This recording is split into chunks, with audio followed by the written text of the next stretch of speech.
intention to a serious commitment. Business leaders really need to rethink how they conduct their business and invest in creating systems that are climate friendly. The action I would like to see is accountability. Structures being put in place where countries aren't just asked to do something, but they're kept accountable to the decisions that they make. There has to be that strong collaboration between government, between corporations, between youth activists to drive change forward. The world I would want to live in is a world where imagining the future is not a privilege. I want to live in a world where people do not give up on hope that a positive change is possible.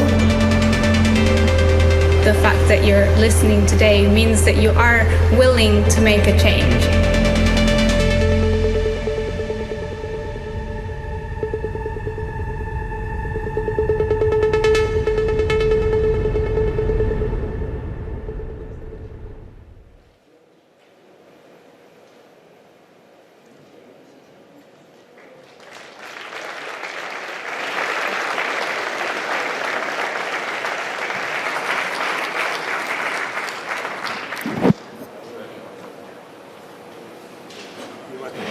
You're supposed to go all the way down.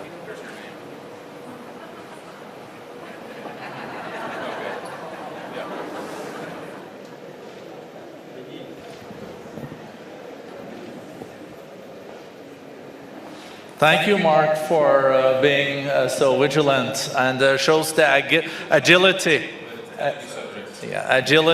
of the panel. Welcome, everyone. Good to start on a little bit more of a humorous note because it's a very serious panel, at least a very serious topic with the most important players in the climate field in the world. And let's face it, we are in an emergency situation when it comes to climate and nature. We had the warmest year on record last year. Our planet is on fire and we need to act now. The cost of inaction far exceeds the cost of action. And we just have to understand there is no vaccine against climate change. There's no easy solutions, but the solutions are there. And we can do half of it before 2030 with the technology we do have today, and if we now start to implement what we agreed at COP26. So we have a great panel to discuss this. And as I said, we also have two of the key players from COP26 with us. Secretary Kerry being the climate envoy of the US, and Minister Xie, one of the most experienced Chinese leaders in this, also the climate envoy and former environment minister of China. And the two of them, at the last moment at COP26, showed that there is possibilities for the G2 to still agree on important topics. So I think we should give them a big applause for that. And we are, of course, very interested in hearing what new breakthroughs we can have in the years to come and in the run-up to the COP27 that will be in Africa, in Egypt. Let me start with you, Secretary Kerry. Thank you for your leadership from the Senate and until today on oceans, on biodiversity, nature. We know that a million species are at threat of being distinct. We know that there is so much at stake now, but still we can reach 1.5 degrees if we now start to implement what we have agreed. But last year we saw an increase in the global CO2 emissions. So where do we stand, and what measures can we take, and what measures will the US, under your leadership and President Biden's leadership, take to make the planet a better place for future generations?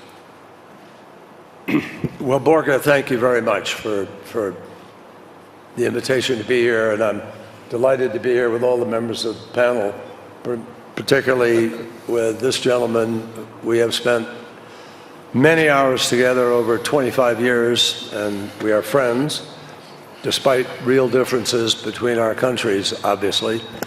But we have heeded the admonition of our presidents that we need to try to find a way forward. Climate is not a bilateral issue between the United States and China. Climate is a multilateral, universal, existential issue for everybody. And unless China and the United States together try to find a way forward, and other countries are involved, obviously, but unless we do that, we can't get where we need to go. You say, where do we stand now? We stand on a precipice. And if you pull back from the precipice and do the things we need to do, we have an incredible future ahead of us with the capacity to open up a brand new, unbelievable economy globally in the world's greatest transformation ever as we move to a new energy economy, as we get pollution out of the air, which is what is causing the climate crisis. People forget, greenhouse gases are pollution. And 15 million people a year die because of the quality of the air around the world, which comes principally from fossil fuel burning that is not mitigated, abated. And so we stand on the precipice of being able to move away from that. I think also on the other side of the precipice, you better be realistic. 51 degrees centigrade yesterday in Pakistan, in South Asia. 70 degrees Fahrenheit above normal in the Arctic and 100 degrees Fahrenheit above normal in the Antarctic a few weeks ago. You can run around the planet, and there isn't any country on the planet that isn't feeling and living the impacts of the climate crisis. Droughts, fires, mudslides, floods, storms with greater intensity that comes from the increased moisture coming from the ocean, which comes from the increased heat going into the ocean, because 90% of the warming of the planet goes into the ocean. And the oceans, they are at risk. The chemistry changing faster than they have in millions of years. And you can't solve the problem of the oceans if you don't solve climate. You can't solve the problem of climate if you don't solve the ocean. And people need to understand that 51% of the oxygen we breathe comes from the ocean. So we're dealing with a crisis here, folks. It's a crisis made by human beings. As President Kennedy reminded us, most of the problems on the planet are caused by human beings, but that means they can be solved by human beings. And this can be solved. In Glasgow, we left Glasgow, thanks to Minister Scheer and Frans Timmermans and countless other ministers and countries. We came together knowing what the stakes were, recognizing that we needed to come together and compromise, find a way forward. But for the first time ever, the whole community of nations that came together said, we must reduce the consumption of fossil fuel. We must phase down the use of coal. That's never happened before. We embraced a 1.5 degrees target. And the 1.5 degrees was not something anybody pulled out of the sky or did as a matter of politics or ideology. The 1.5 degrees is based on science. In fact, everything that we think we're talking about doing is based on mathematics, and physics. And it is rare that you can get the kind of certainty about what is happening to us, as opposed to all the investments that countries make. Any individual makes an investment. You can't be as certain about that investment, usually, as you can be certain about what is happening to the planet and why.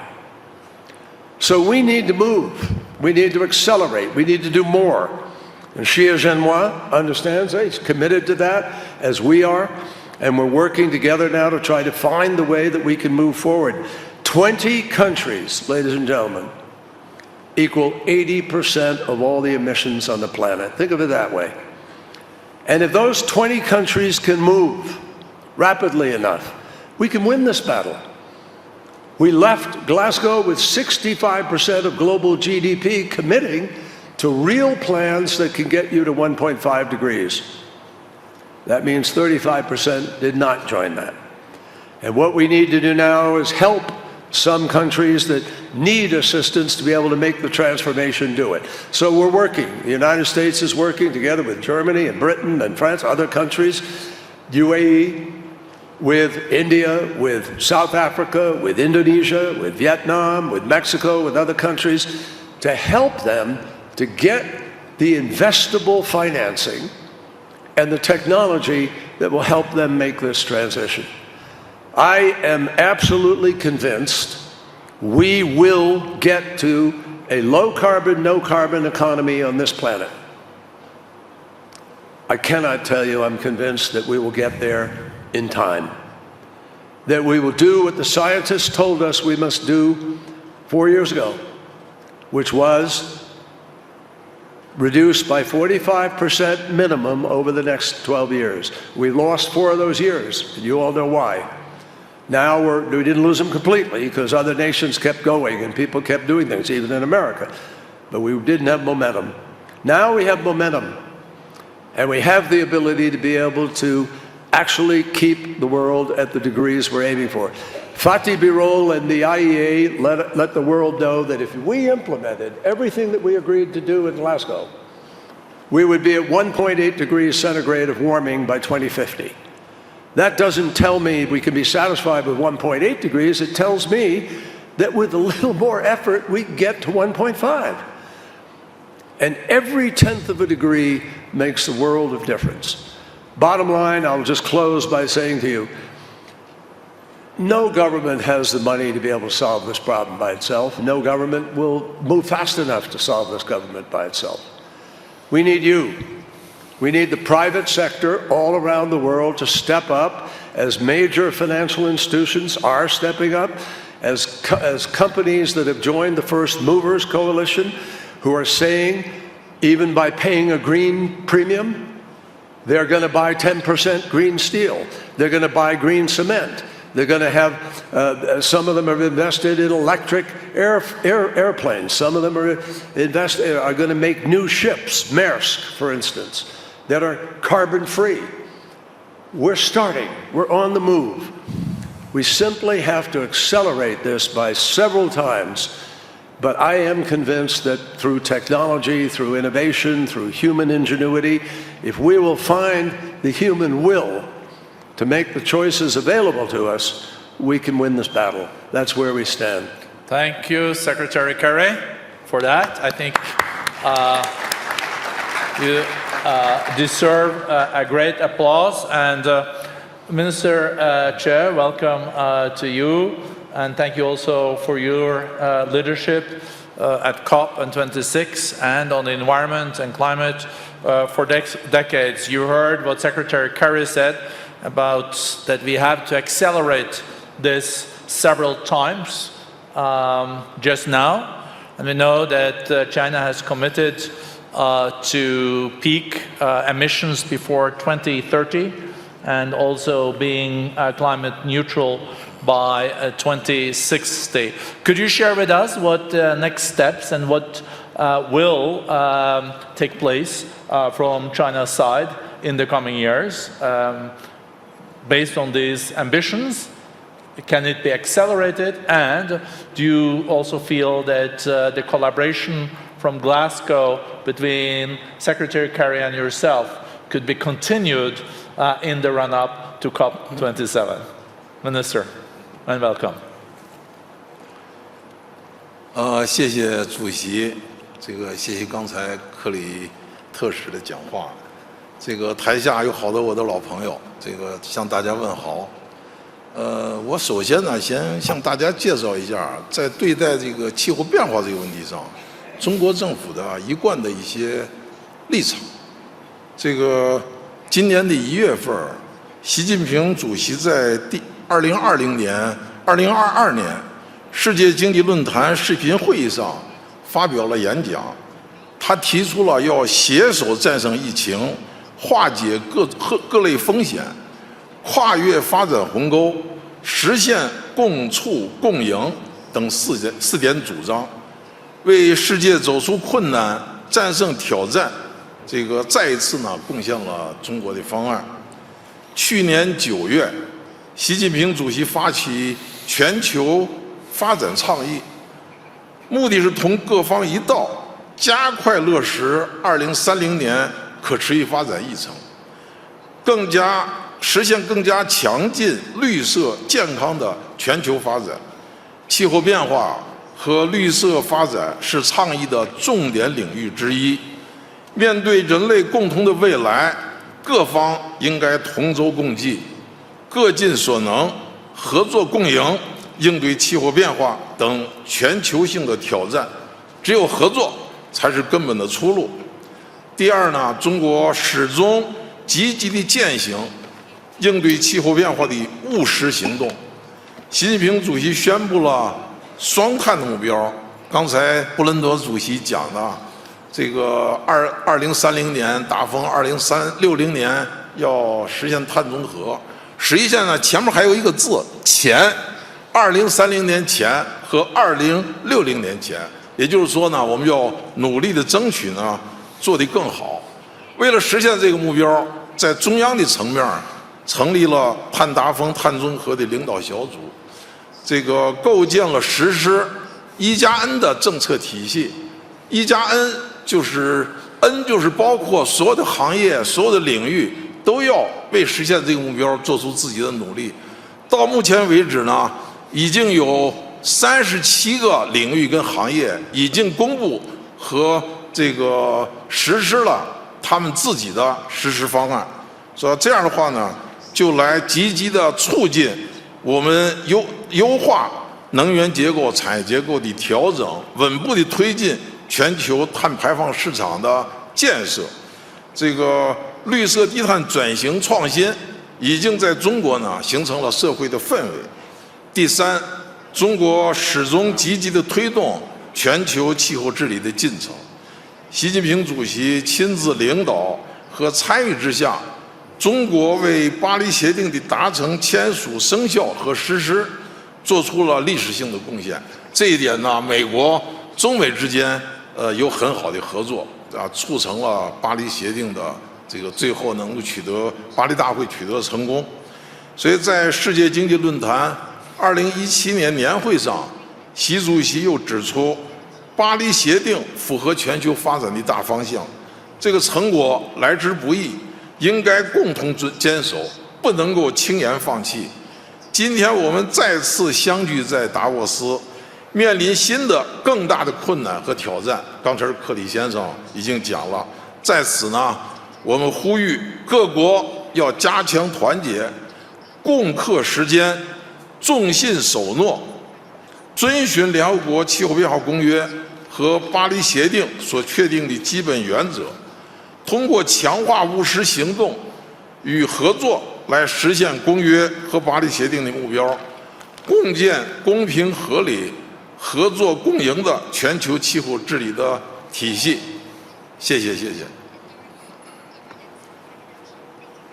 Thank you very much.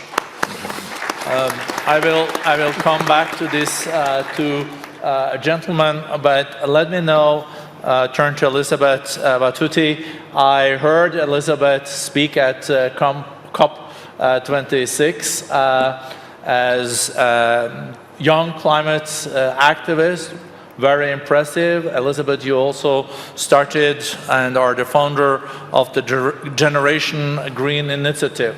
And based on the agreements in COP26, where do you feel we stand now, and how do you feel about the run-up to COP27?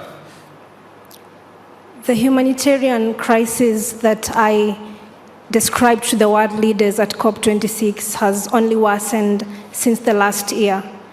And right now, over 3 million of my fellow Kenyans and over 20 million people across the Horn Africa and neighboring countries across Kenya are right now facing extreme hunger due to a record-breaking drought that has actually seen consecutive rainy seasons fail. And the war in Ukraine is now exacerbating these already terrifying high levels of food insecurity. And just over a week ago, I visited Wajir County, which is a county in northeastern part of Kenya. And what I witnessed there was a deeply shocking example of the suffering that the interconnected climate, nature, and food crisis is already bringing to bear across the African continent. I saw dead and dying livestock, the goats, cows, camels. All these are livestock that this community depend on for 80% of their livelihoods, but right now they are not able to meet this because of the drought situation. The decimated wildlife, wild animals that have to walk for long distances to find water but end up losing the battle at the end of the day. And the hungry and desperate people who are also losing hope for their future. The reality of climate change is here and it's getting worse. And it's getting worse because we're not taking the clear and concrete actions that science says that we must take in order to turn these around. And we know that we must break our deadly reliance on fossil fuels and also invest massively in a clean energy future and also ensure access to energy for all. We also know that we have to transform our global food systems. And we also have to raise our ambitions to limit warming to 1.5 degrees and assist others as well to meet this challenge by mobilizing finance and resources, including a separate finance facility for loss and damage. My message to the world leaders ahead of COP27 is still unchanged. Open your hearts and feel the immense suffering that our way of doing things is causing, and then act at the scale and speed needed to turn things around. This is not just a moment of compassion. This is a moment of action and reform. And what we will gain by solving the food, nature, and climate crisis together will be improved health, security, and also well-being everywhere. But we have to act with urgency. We have to fix this problem right now because frontline communities are not waiting for the impacts of climate change to hit in the future. It's happening right now, and the best that we can do is to fix this right now so that we can actually save all of humanity. Well, very good.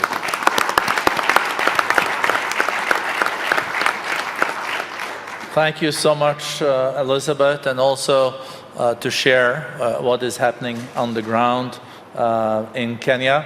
And as Elizabeth said, it's not any longer about why, it's about how.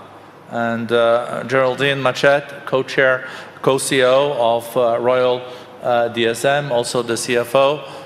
I know you're very passionate about what Elizabeth also talked about, agriculture and the food situation and the food crisis that we are faced with, and how can we turn the food and agriculture is today a major contributor to emissions. Mm-hmm. It also uses a lot of water for irrigation. How can we turn food production into something that can produce more food and decouple this from the negative effects and hurting nature? So over to you, Geraldine, and thank you for your leadership in this field. Thank you, Roger, and hello, everyone. And thank you, Elizabeth, for bringing the reality of today on our doorstep. I think this week in Davos, we simply cannot avoid the fact that there is a food crisis as we speak, and that basically the food systems of this world are extremely fragile. Now, there's the crisis which is linked to the Ukraine situation, but this has been coming and is already here, as we've just heard. And it's probably worth going back just a little bit in time to put it into context. In 1950, we had 2.5 billion people on this planet, and at the time, 70% of humanity was living in poverty. And the biggest urgency was to feed everybody. So we put our brains to work, and our science and our innovation, and we focused for a few decades on producing more and more and more food. Now, we've actually been very successful, In the meantime, the number of humans on the planet tripled to over 7.5 billion. And we have actually managed to reduce over time the percentage and the absolute number of people who really are lacking food. However, if you look at the food systems of today, we are able to feed reasonably well about 3 billion people. There's another 3 billion people who are unable to afford a healthy diet. And there's 1 billion people who are simply undernourished. And the people on the brink of starvation has tripled in the last 2 years. So this picture is not good. And this is before we overlay an even worse impact from climate change, which is why this is why we're talking about food with climate, is that it's the same battle. In fact, this increase in food production has had a massive impact on planet Earth. Few facts: food production actually requires 70% of fresh water that we use in the world. It emits about a third, 34% of greenhouse gases, and it is by far the biggest cause of the loss of nature and biodiversity. Now, at the same time, climate change is the biggest victim, food system is the biggest victim of climate change. We're seeing that in all geographies, and you said it very nicely in your introduction, there is not one country that isn't suffering from droughts, from floods, from fires, and all of our food systems are actually under threat. Now, if we look at that picture and we turn it into economic figures, the fact that our food systems are not sustainable is costing the world about 2 trillion a year. Now, if we are able to switch our food system from a net negative to a net positive, and the innovations exist, but we need to scale them, we'd be able to convert that minus 2 trillion into actually a positive 4.5 trillion of value creation and 400 million jobs with that. So an affordable, sustainable employment in food production is all very possible. Now, of course, this is nice to hear, but the question is always the how. And we could spend hours here debating that, but there's maybe a few thoughts to put in place here. The first one actually links to COP26 and the methane pledge. Now, food production accounts for about a third of methane emissions, and we all know that methane is 28 times more potent as a greenhouse gas than CO2. We can buy time. We can buy time by at least reducing methane emissions wherever possible, be it from livestock, be it from land waste, and of course there are other sources of methane. But this is one first element, and that would actually extend to switching our food system to much more regenerative food system production. We have to change the way we produce food in the world. The other one is really about redirecting subsidies. There's about 600 billion of subsidies going to agricultural activities that unfortunately aren't subsidizing the sustainable practices, but are actually still subsidizing quantity over quality and quantity over sustainability. So this is actually within our hands to redirect that. And maybe last but not least, one has to have a debate around diets and climate-resilient diets. And that is really looking at what are we eating as humans, because there's a big correlation with, of course, the health of the human beings. But we are seeing that some of the crops on which we rely the most to sustain healthy humans are actually not adapted to climate-impacted geographies. So this is the food crisis in the short term linked to commodity prices and the impact of the Ukraine-Russia situation. It is a shock, but it is the first out of many that we can expect impacting the way that we are able to nourish ourselves. Thank you, Geraldine. It's a stark reminder to all of us what is at stake. Mark Benioff, Salesforce, you're the founder, has been through a decade of transforming itself also to become even more sustainable. I think last year you went net zero, you use 100% renewable energy, and you're also a believer in technology. But as I mentioned at the start, with the current technology, we can also half an amount of emissions by 2030 if we wanted. You're also been a strong believer in nature-based solutions, being a supporter of the trillion trees. But how do you see the role of eco-entrepreneurs and innovations on top of the technologies and mitigation we can do with what we have today? Because it wouldn't hurt with some additional breakthroughs too. Over to you, Mark. Well, thank you. This panel is so inspiring and energizing to me because I am ready for a new environmental capitalism. I'm demanding a new environmental capitalism for myself. It means exactly like you said, that my company, Salesforce, which is now 75,000 people based in San Francisco, must be net zero. But it also means that every company here at the forum must be net zero and fully renewable. We have no choice. We're at the time where we must create a net zero world. It's one of the reasons why the First Mover Coalition that we announced here at this conference is so important. That we announced that we were going to pre-buy $100 million of capability to extend our net zero status. And so many other companies as well. And I hope that every company will join us. It means that not only do we have to be net zero and fully renewable, it also means that we have to do everything we can to sequester 200 gigatons of carbon that's already out there, which is why we created the Trillion Tree Program. By planting 1 trillion trees, we can sequester 200 gigatons of carbon, and we must because we had 6 trillion trees, but as the world, we have deforested 3 trillion or half of our trees. That's 600 gigatons of carbon banking. We must put that back. It's one of the reasons why I'm so excited that we saw not only the governments of China and the governments of the US this year make major commitments to invest in trees and carbon sequestration, and creating, exactly as the minister said from China, so articulately, carbon markets, so that we can enable and energize a new ecopreneur revolution. We see these technologies, exactly like you said, and so many young people here today who are building new companies that maybe they were like me, entrepreneurs, but now they are ecopreneurs focused on the environment. I was just in Sydney, Australia with one of these ecopreneurs. Guy Hudson has a very exciting company, Lombia, building a new kind of biological, that when you plant your soybean crop, you also plant it with this biological substance made out of mushrooms. What does it do? It doubles the soybean crop. It requires less fertilizer. It sequesters more carbon than ever before. And these types of technologies and these new companies, this is what we need. We need this kind of next generation of innovation. So I'm ready for a new environmental capitalism.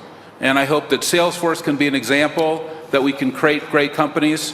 This year, Salesforce will become the 3rd largest software company in the world. And as we enter the Fortune 100, we're doing it as net zero.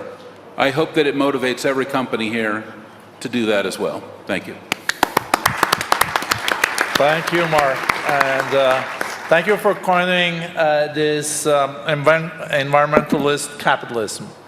I think this is something that can inspire. Also, thank you for your leadership in the First Movers Coalition that Secretary Kerry, President Biden, and the World Economic Forum launched at the COP26. This is really a coalition where 54 of the leading companies in the world, including Salesforce, the Apples of the world, the Amazons of the world, say that they commit then to say that their suppliers have to green and leave less of a CO2 footprint in their production, or they will not buy. That sends a very strong message, and it can accelerate also new technologies doing this. But let's come back to the Secretary and the Minister. It's so much of the future of the planet is in your hands.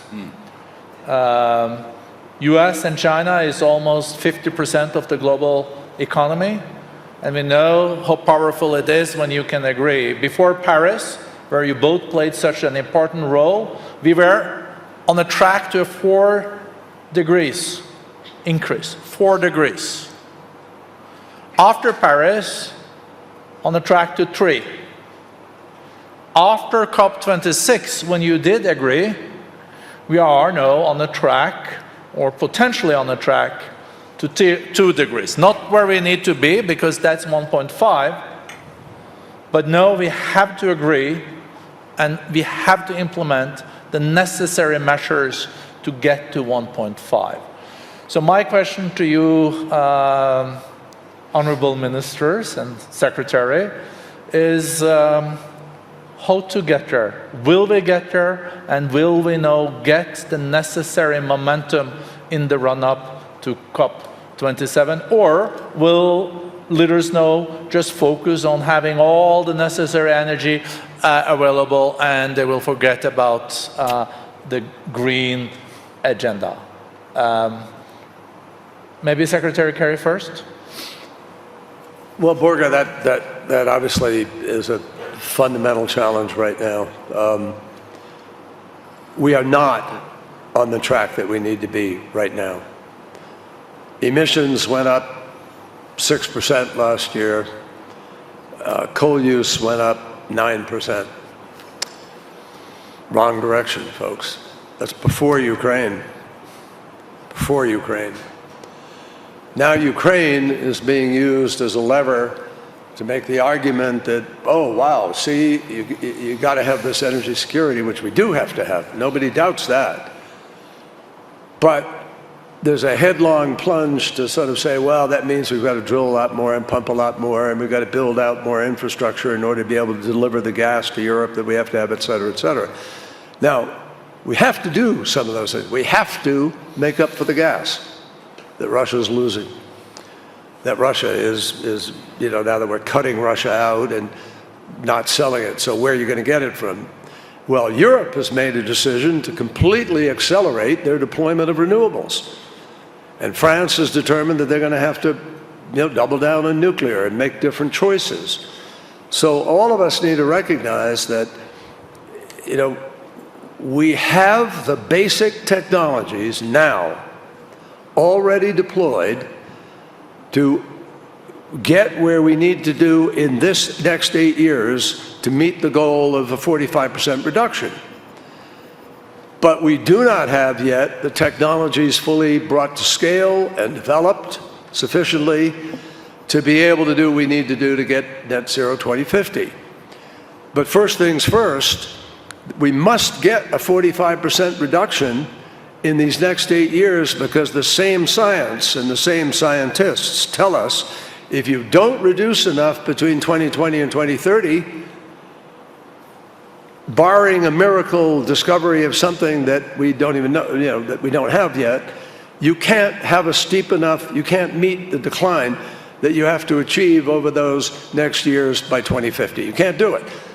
So this decade, this next 8 years decides whether or not we blow through 1.5 degrees or whether we in fact contrive our goal. And we can't do it, folks, if the new theology is going to become, we got to build out a massive gas infrastructure without regard to abatement and mitigation of that gas. The reason we are in the predicament we're in today is fossil fuel burning in a way that has polluted the atmosphere. And so much so that this blanket is heating up the planet at an unacceptable rate. And we see it happening. You heard Elizabeth. Millions of people are being affected by this right now. We have climate refugees on this planet right now.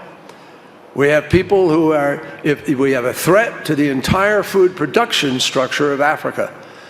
And if all of a sudden that were to implode, you're going to have hundreds of millions of people looking for a place to live.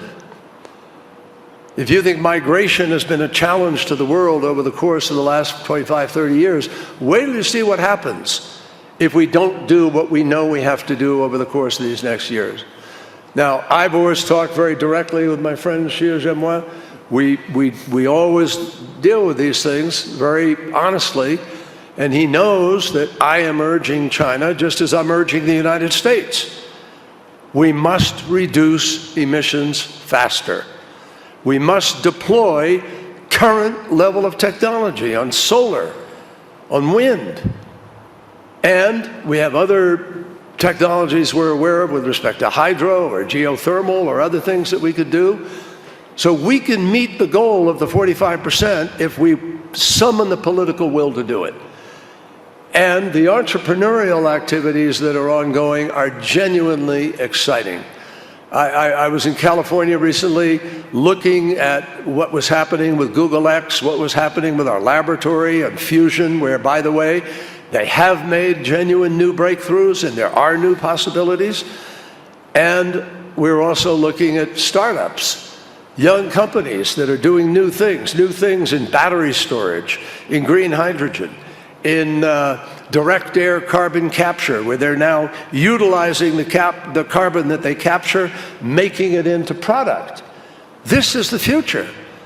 And if we will commit to that wholeheartedly and not make the mistakes of the past by building out a 30 or 40-year infrastructure of fossil fuel that is not mitigated or abated to the levels near what we need, that would be a catastrophic mistake and a guarantee we blow through the 1.5 degrees, and God knows what happens even with 2 degrees and beyond. This battle is being fought now for the next 8 years to determine whether or not we can achieve net zero by 2050.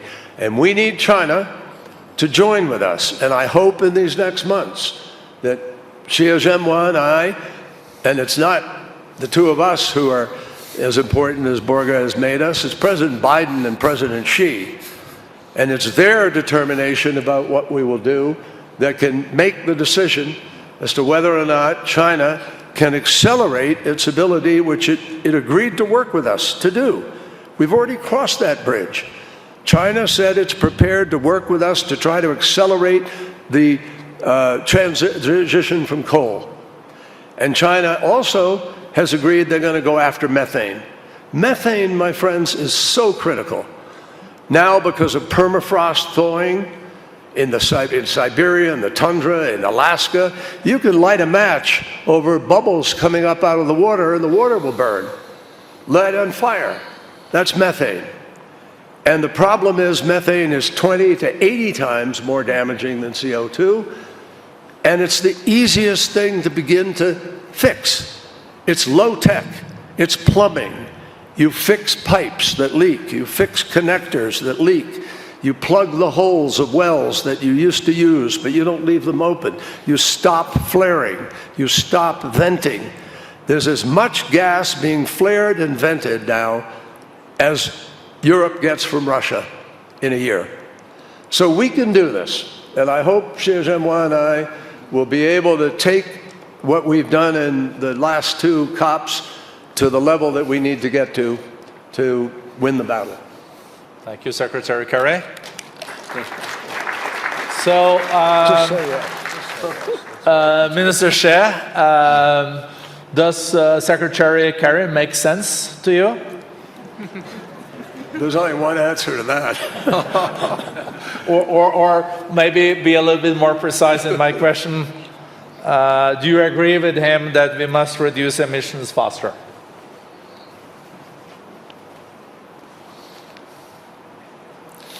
这个我跟克里先生，从去年我们俩当特使之后，我们俩已经在一起讨论气候问题将近40次。大家算一算，40次，几乎是我们8天到9天，我们俩就会见一次面，来讨论怎么样来积极应对气候变化，推动这个多边的进程，加强两国之间的合作。刚才谈到了，如果要实现巴黎协定所确定的目标，我们大家必须要行动，而且要进行这个绿色低碳循环，以这种路径来实现我们这个全球的目标。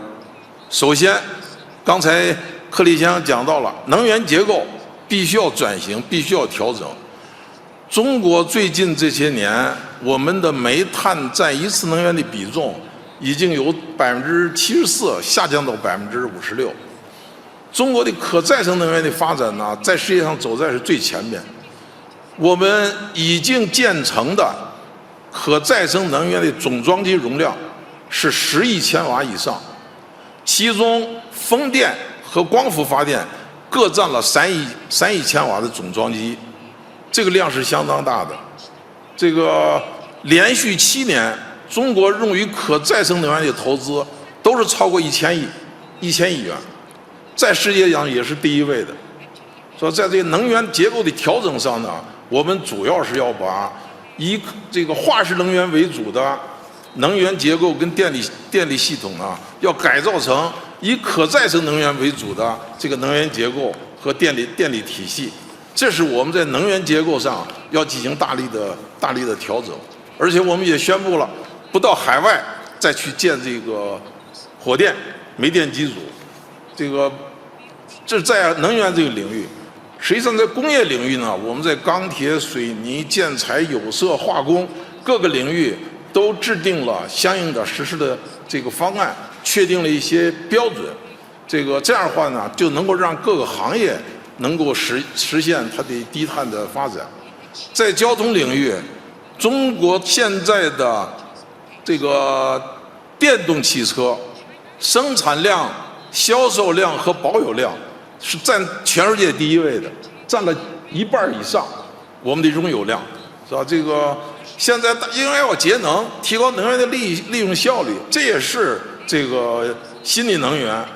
中国最近这20年累计节能量占在全球的1半以上，50%以上，这是世界银行的数据。另外呢，我们要发展循环经济，要提高资源的利用效率。中国现在在实行的这个循环经济，现在它1年的产值3万多亿，吸纳了6000多万人的这个就业。另外呢，它可以减少25%的这个二氧化碳的排放。所以应该说，中国在能源、工业、建筑、交通各个领域都在采取积极的行动。如果实现这个目标，就靠行动。不能够停留在口头上、目标上，一定要采取切切实实的行动，这是我们应该必须要做到的。刚才那位先生讲到了要植树造林，中国的森林覆盖率和中国的森林蓄积量，最近的这30年都在双增长，说一直这是占了全球绿色面积，中国占了25%以上。论坛倡议说要搞植树的活动，说叫1棵植树的活动。中国我们响应这个倡议，我在这宣布，中国今后的10年要种700亿棵树，这是为了绿化我们整个的地球，应对气候变化，增加森林碳汇。所以这是我们中国要做的。所以我想呢，不管是怎么说，关键是看你怎么做。我跟克里先生啊是好朋友，我们有非常好的合作。说我们已经在 COP26 之前，我们已经发表了2个联合声明。我们现在呢准备把我们所确定的这些优先领域从对话交流变成合作，是吧？这一点呢是我们下一步要努力的方向。所以我想呢，要应对气候变化，还是要实实在在的采取行动。谢谢大家。No. Thank you so much, Minister Xie. Those commitments made at Paris and COP26 has now become a Davos declaration. We make commitments into action. And this is what it's all about when you also then work with the private sector and mobilize civil society, private sector and governments towards 1.5. Every consequential session has to come to an end. So I don't dare going back to the two gentlemen anymore, because we will have to end on Swiss time, that is 2:30. So I will give the three panelists 2 minutes each.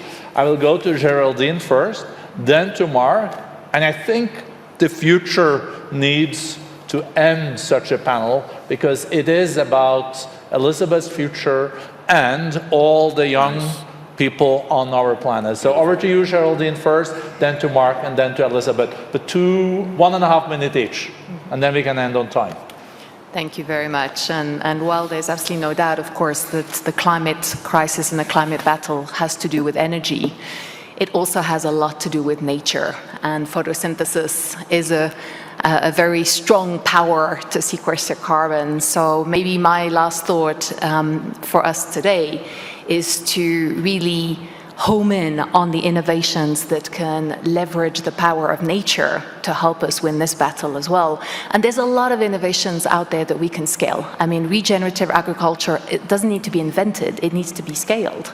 And this is something which is entirely in our hands with no major capital investments, simply a determination to move that in all geographies much, much faster. And here we're talking about cover crops, no-tilling, there's all kinds of approaches, reducing methane from livestock being one of them. And as DSM, a science-based company, this is where our passion goes. And Borja, you said very correctly, we are very passionate about this, which is how can we leverage the power of nature in order to address climate change and food security for the world going forward, knowing that as we sit today, we are seeing a highly deteriorating picture. So even more action needed on that front. Thank you to Geraldine Machet, the co-CEO of DSM. No, to another co-CEO. I think you became co-CEO since last time we met, Mark. Yes. Co-CEO of your company, Salesforce. Well, thanks. This has been a great panel. I really appreciate the World Economic Forum bringing this critical subject to this stage and to business. And also, I really appreciate John Kerry as well as Minister Xie coming from China. It's so important. This is a moment of action. Just like you said, we must create a net zero world.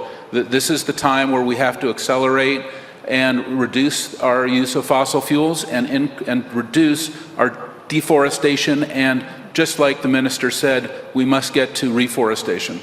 And with China has 25% of the world's trees, and we need to plant 1 trillion trees, so I'm going to assign China for 250 billion trees, please. Thank you very much. And we must energize and inspire an ecopreneur revolution, and we're talking about methane. We have a great company here at the WEF that called Planet Labs. They're launching small satellites, and there's one going up called Carbon Mapper, and it can read the methane that's on the planet. Today, we don't have a way to see transparently where all the methane is and all the methane leaks, but we shortly will. And these kinds of ecopreneurs who are creating all these kind of next generation technologies, they need all of our attention and our investment and our focus, and I want to thank you especially to the WEF for bringing so many of them here and inspiring us. And I hope we will continue to double and triple their presence, and we do everything we can to make them as successful as possible. Well done. Thank you. Well, thank you, Mark, and thank you for your warm and not least inspirational words. Before going to you, Elizabeth, there are many leaders in the climate world here in the audience, but I also would like to acknowledge Vice President Al Gore's presence here on the first row. Thank you for your leadership, Al.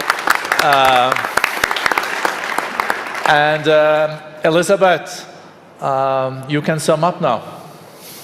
Thank you. What I didn't hear today is what is holding us back and how we can unlock everything. But I will tell you, what is holding us back and from dealing with this interconnected nature, climate and food crisis is actually not lack of scientific knowledge or even lack of technology. These are human problems, and the solutions to them lie in the human mind, heart, and human head. So we can absolutely find our way out of this planetary emergency, but for us to do so, we will need to change our way of thinking, and we will need to begin telling new stories of what is important and actually what is possible. And to me, that is the key to actually unlocking everything. Because right now, the life-sustaining relationship between nature and humanity is not being recognized, valued, or even being protected. we are perpetuating an ecocidal economic system that is destroying nature and all of humanity. And this is a system that's destroying nature faster than nature can even regenerate herself. So we have to stop destroying our own life support system as humans. But it doesn't have to be this way, because we know that a future that has a stable climate, clean air to breathe, clean drinking water, food to eat, it's very possible. But again, we need international cooperation and solidarity for us to achieve this.